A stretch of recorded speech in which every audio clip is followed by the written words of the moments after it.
60, and it is a couple of days before Christmas. Why are we still talking high school football? I know why, because yesterday at the PA Football Writers Association naming its all-state football teams, we had Hunter Cameron of United on with his coach last half hour, and right here in the studio with us this morning, Homer Center football coach Greg Page, and you have brought with you Ben Schmidt, your quarterback, all-out standout player who has also been named to this team. I know, Coach, we're going to start with you because you've had a lot of football players down through the years, and you've seen a lot of football players, and this is one of the special ones. Absolutely. In texting his family yesterday after I had called Ben and let it sink in for a couple hours before I texted to congratulate them, I said, I don't know how we're going to replace him. It's just been that kind of career, the impact that he's had, those sorts of things. And we've had, like you said, we've had some really good players down through the years, not just since we've been on staff, but, in Homer Center's rich football history. Certainly goes down as one of the best. And it was great to see that yesterday, great to talk to him about that. And then on the way up this morning, it's a special honor when you can be honored by writers across the state. Yeah. Ben, I know this has been a tremendous year for you, but it's been a tremendous career. You go back all the way to when you started at Homer Center, and that was a special team right off the bat that you were on, wasn't it? Yeah, it was definitely a special team. I was surrounded by a lot of great players early in my career that kind of helped push my career into kickstart. And, I was honored to be with that team, and it's just been a great career. Was that work ethic that you saw out of those guys, those older guys, was that something that really set a standard for you and enabled you, therefore, to set a standard for people who will come after you? Yeah, definitely. When you have that many good players on one team, it's just, you see how you have to win games, you have to work hard, and that really showed on that team. Yeah, it absolutely did. You played with some fantastic football players down through the years. You had some great battles on the football field as well. We think of Bishop Guilfoyle games, obviously, because those were special games, but really, the Heritage Conference itself is some kind of football conference. It's loaded with good guys and good teams, and they're always aiming for you. Each and every week, you have to prepare for something like that. Tell me about that week's worth of preparations and how Coach is able to get you guys up and ready to go. Yeah, there's great teams in the Heritage Conference, and you have to prepare every week for everyone's best. And so, we just have to practice hard. Coach really gets on us and keeps us focused even when we're not focused at times, but you know that if you don't bring your A game, you could lose every week. Yeah, absolutely. Coach, I was talking with Coach Marabito, who we both know very well. Yes. We went to school with him, about Hunter Cameron in our last half hour, and I asked him, I said, when did you recognize that this was a pretty special football player in Hunter Cameron? Let's turn it around to you. What about Ben, when did you realize that this kid was somebody who could really pick up a team and carry him on his back? Midget football. The Bears, and, you don't get to know those kids, obviously, at that point. I think you came to our youth camp a couple times that we had, for the last several years.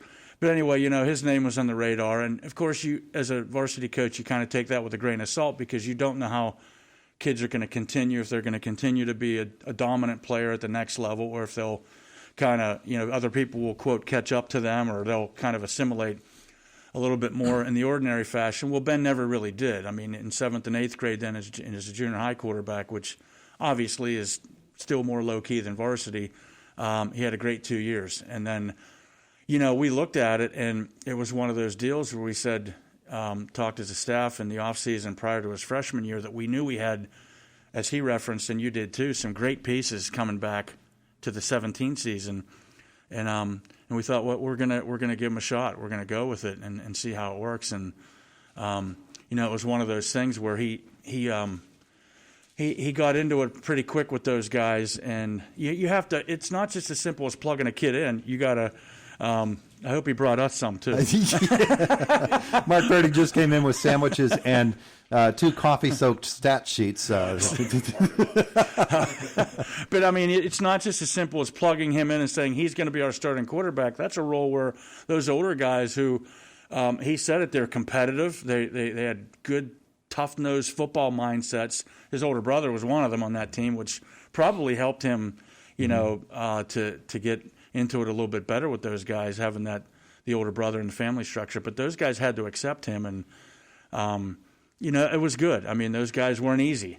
They wanted to win, and they were, like I said, good football mindsets. Ben integrated himself really well in that situation, and it kind of took off from there. We heard about work ethic from the Hunter Cameron story. Again, I go back to that. But we were hearing some legendary things about last summer and Ben Schmidt getting set for this season. Ben, you just decided you were gonna make something special of your senior year, didn't you?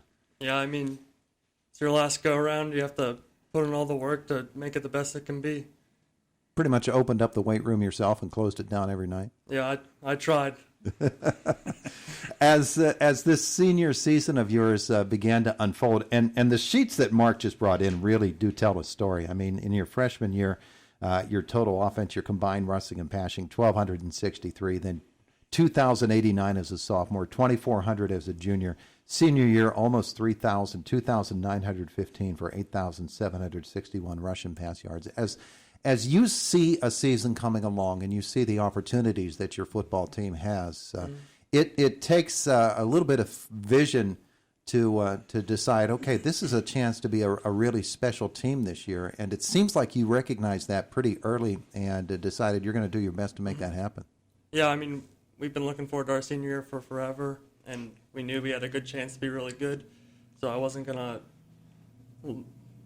make the most of it and work as hard as I could to be as good as we could. Talk about that group of guys that are going to graduate with you, and then the younger players on the team as well. I know in the Homer Center community, every year when I talk to the basketball guys, it's like we've been playing together since we were 4 years old.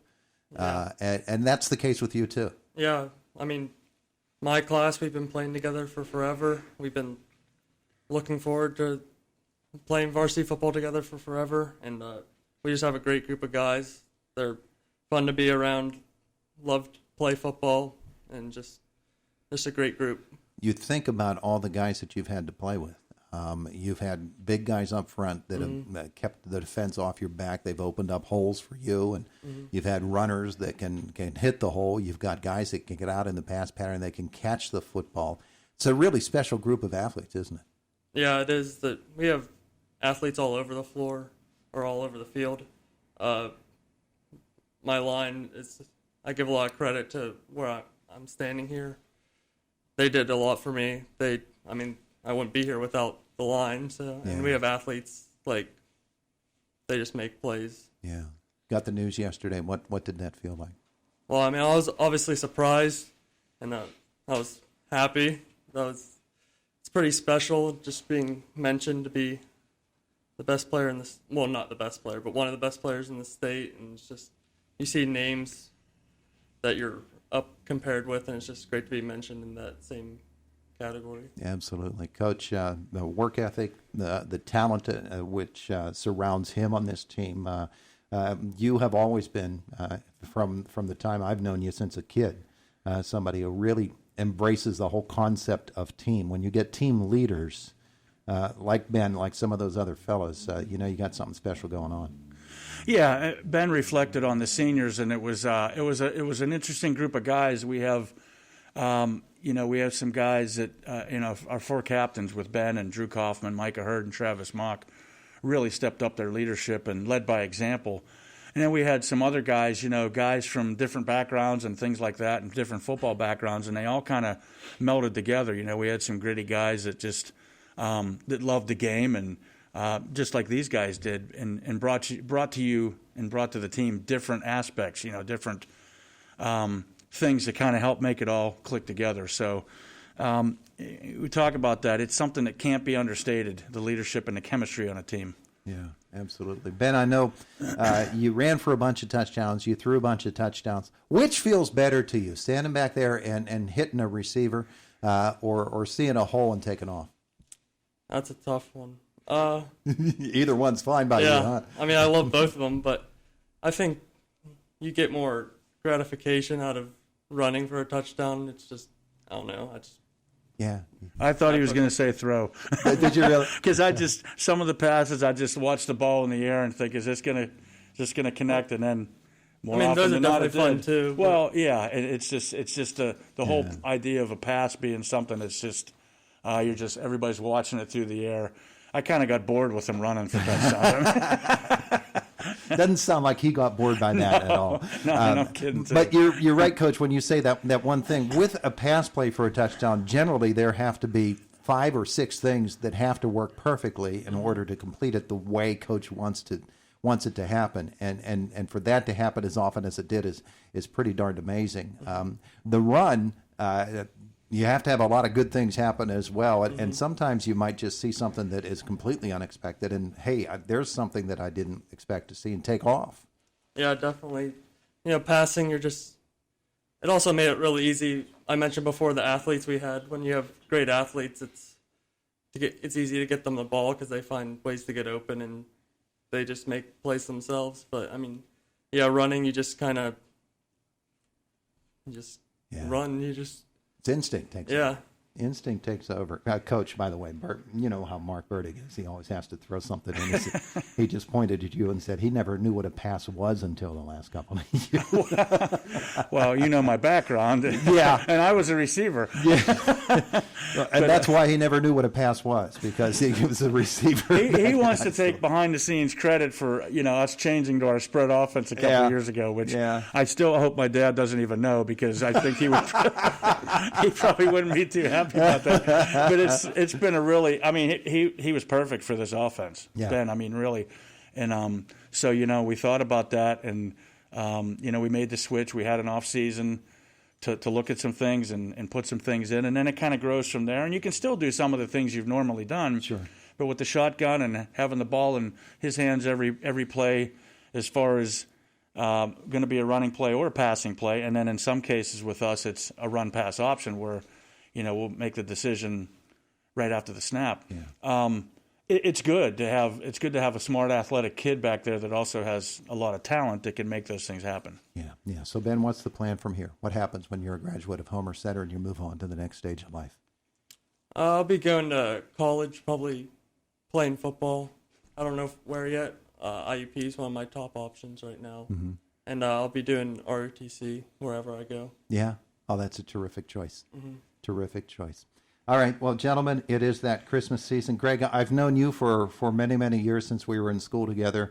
Well, wait a minute. Wait, no, we weren't in school together. You're quite a bit older than me.